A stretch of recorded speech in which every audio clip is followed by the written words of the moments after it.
ஏமா ஏண்டா அம்மா பாலே கொடுக்கலையா? நீங்கள் என்னாச்சு தெரியுமா? நான் போய் முகம் கட்டிட்டு வந்துட்டேன். என்ன பால் அம்மா சுட வச்சுருந்தாங்க. பால் பொங்கி அடுப்பு குடிச்சிட்டே இருக்குது. நான் போய் அதுக்கிட்ட பிடிங்கி வச்சா கொஞ்சமாக தான் தம்பிக்கு கொடுத்தாங்க. அவன் குடிச்சது இல்லாமல் பூனைக்கு வச்சுட்டான்.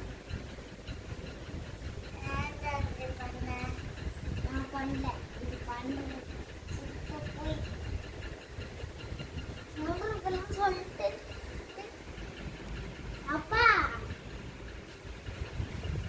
நீ இது வரைக்கும் எத்தனையோ போய் சொல்லு.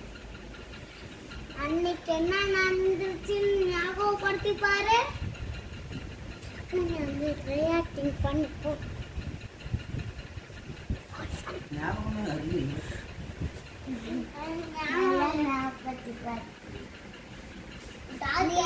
நல்லா கொஞ்சமா பாலெல்லாம் கொஞ்சமா வாங்கிட்டு வந்து பால கூட குடிச்சிருச்சு, அடுப்பு குடிச்சிருச்சு, தம்பி குடிச்சிட்டான்னு சொல்லி போய் சொல்றியா?